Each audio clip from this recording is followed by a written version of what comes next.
কথায় আছে যে রাধে সে চুলো বাঁধে। প্রবাদটির বাস্তব রূপ দিয়েছেন ঢাকা সেনানিবাসের মাটিকাটায় রঙ্গন নামে একটি প্রতিষ্ঠানের কর্ণধার আয়শা আসলাম। সাধারণ পরিবারে সহজ সরল কিন্তু কঠোর পরিশ্রমী আয়শা নবম শ্রেণীতে থাকতেই বিয়ে, অতঃপর স্বামীর সাথে সেনানিবাসের একাকিত্ব জীবন। এই সবই এখন শুধুই অতীত। বর্তমানের পরিচয়টা একটু আলাদা। সমাজে তিনি একজন সফল উদ্যোক্তা হিসেবে নিজেকে প্রতিষ্ঠিত করেছেন। গ্রামের বাড়ি যশোর। আমার বাবা একজন ব্যবসায়ী ছিল ছোটোখাটো। আমরা হচ্ছে 5 ভাই বোন, আমি হচ্ছে দ্বিতীয়। আমার অনেক আগে বিয়ে হয়ে যায়, ছোটোবেলাতেই ক্লাস 9-এ থাকতে আমার বিয়ে হয়। তারপরে আমি শ্বশুরবাড়িতে চলে আসি। আমার হাজব্যান্ড ছিল আর্মি পারসন, উনি আর্মিতে চাকরি করতেন সৈনিকে। তো তারপরে আমাকে কোয়ার্টারে নিয়ে আসে।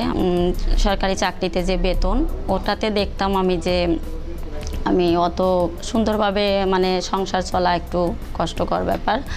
তো তখন আমি চিন্তা করলাম যে নিজে মনে হয় কিছু করা উচিত। টেলারিংটা ভাবলাম যে করব। তো একজনের কাছ থেকে শিখলাম, একটা উনিও প্রশিক্ষণপ্রাপ্ত, ওনার কাছ থেকে আমি কিছুদিন শিখলাম। শেখার পরে আমি নিজে নিজে ঘরে করি, মানে হাতে সেলাই করতাম। তারপরে আমার হাজব্যান্ড দেখলো যে আমি হাতে সেলাই করি, তো উনি আমাকে ওই হাতে সেলাই করা দেখে উনি বলল যে তুমি তো অনেক কষ্ট করে সেলাই করো, তো তোমাকে একটা মেশিন কিনে দিব। তখন হচ্ছে 2000 সালে আমাকে একটা মেশিন কিনে দেয়। তখনকেরই 3500 টাকা। তো আমি ভাবলাম যে এতগুলো টাকা, প্রায় এক বেতনের টাকা, আমি এতগুলো টাকাতে মেশিন কিনে দিল, আমি এটা দিয়েই কিছু করার আমার ইচ্ছা। তো তখন আমি নিজেরটা করতাম, নিজের 3 পিস ব্লাউজ, বাচ্চার কাপড়।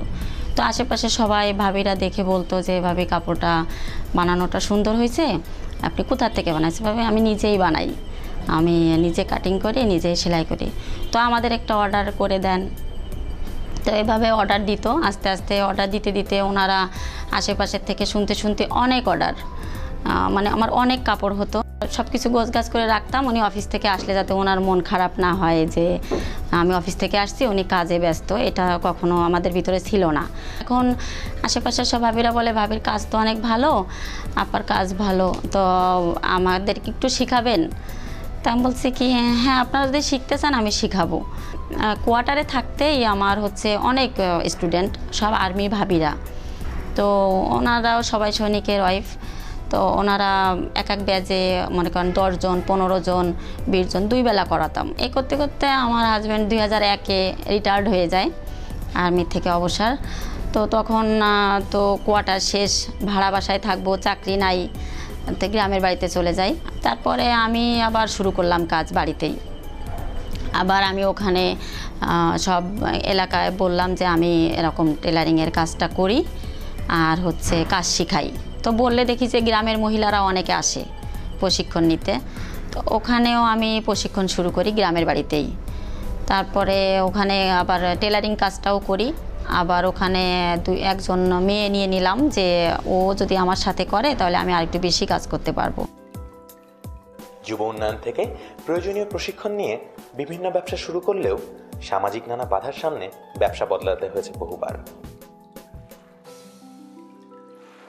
যুব উন্নয়নের খোঁজ নিলাম যে আমি ভালোভাবে প্রশিক্ষণ কোথা থেকে আবার নিতে পারবো সব বিষয়। যুব উন্নয়নে যাই, যে ওখান থেকে আমি আবার সব বিষয়, টেলারিংয়ের বিষয় আবার নিলাম যে আরও কিছু আমার বাদ আছে কি না, ওভাবে নিলাম। ব্লকটা নিলাম, ব্লক, বাটিক, প্রিন্ট, এগুলো সব প্রশিক্ষণ নিয়ে তারপরে অনেক হাতের কাজ, যেরকম পুঁতির ব্যাগ হইতে শুরু করে শোপিস, এগুলো হাতের কাজে নিলাম। চাইনিজ বেকারি, রান্নার আইটেমগুলো সব শিখলাম, পার্লার শিখলাম। তো তো তখন আর কি শোরুম দেওয়ার মতো অ্যাবিলিটি আমার ছিল না। ওই ঘরে অনেক কাপড় উঠাতাম। ওখানেও বাড়িওয়ালা বলল যে না, আমার এখানে এত কিছু করা যাবে না, আমার একটা ভাড়াটিয়া বাসা, তো আপনি লোকজন আসবে, এটা হবে না। তো ওনার ওখানেও বাধা পেলাম, উনিও আমাকে বাসা ছাড়তে বাধ্য করলো। তারপরে আমি একটা দোকান নিই, দোকানটা নেওয়ার পরে ওখানে পার্লার শুরু করলাম। অবশেষে পার্লারটাও আমি ধরে রাখতে পারিনি, ওখানে অনেক বাধাবিঘ্ন, অনেকে মন্তব্য করে যে পার্লারটা হয়তো বা তাদের কাছে ভালো মনে হয় না, অনেকে অনেক কথা বলে, মন্তব্য করে মেয়েদের নিয়ে কাজ করি। তো আমরা যেহেতু মুসলমান, নামাজ কালাম সবাই পড়ি ঘরে, তো তারপরেও যদি তাদের মন্তব্য থাকে আমাদের চলাফেরাতে, তো ওটাও তো একটা বাধা। বাড়িওয়ালা যাদের কাছ থেকে ভাড়া নিয়েছি তারাও অতটা আমাদেরকে মানে রাখতে চাচ্ছে না, তারপরেও অ্যাডভান্সটাও বেশি চায়। ধৈর্যের সাথে সকল বাধা বিপত্তিকে জয় করে পুনরায় ঋণ নিয়ে সফলতার মুখ দেখেন আয়েশা। আবার যুব উন্নয়নে যাই, যুব উন্নয়নে যে ওখানে ওনাদের সাথে পরামর্শ বললাম, তো বলছে আপা আপনি অনেক কাজ জানেন, তো সেই হিসাবে ওনারা আমাকে কিছু ঋণ দেয়। তো দেওয়ার পরে ওটা দিয়ে আমি আবার নতুন করে আমার বর্তমান যে শোরুমটা রঙ্গন বুটিক্স অ্যান্ড লেডিস টেলার্স, তো এটা আমি আবার শুরু করি। দোকানটা আরও বড় করি, করার পর এখন এখানে আমার এখানে কাজ করে 10 জন শ্রমিক আছে, ওরা কাজ করতেছে। আর হচ্ছে বিভিন্ন বাসা বাড়িতেও অনেক মহিলারা আমার কাজ করে। এখানে 3 পিস, শাড়ি, তৈরি পোশাক পাওয়া যায়। ভবিষ্যতে গার্মেন্টস সেক্টরেও নিজেকে প্রতিষ্ঠিত করার পরিকল্পনা আছে তার।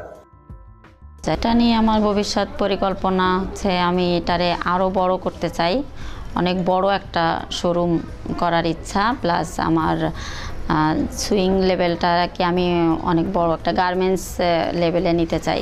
পাশাপাশি নতুনদের ধৈর্য ও সততার সাথে কাজ করার পরামর্শ দেন আয়েশা। সবার উদ্দেশ্যে একটি কথা বলবো, সততা, ধৈর্য, পরিশ্রম, 3টা জিনিস যদি থাকে তাহলে সফলতা একদিন আসবে। একজন পুরুষের পাশাপাশি আয়েশার মতো নারীরাও দেশের কল্যাণে কাজ করে সমৃদ্ধির পথে এগিয়ে নিয়ে যেতে পারে বহুদূর।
ম্যাম ওয়াশরুমে যাব।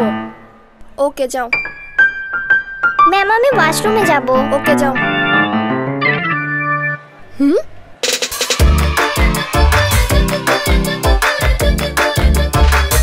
ক্লাস বাদ দিয়ে এখানে কি হচ্ছে?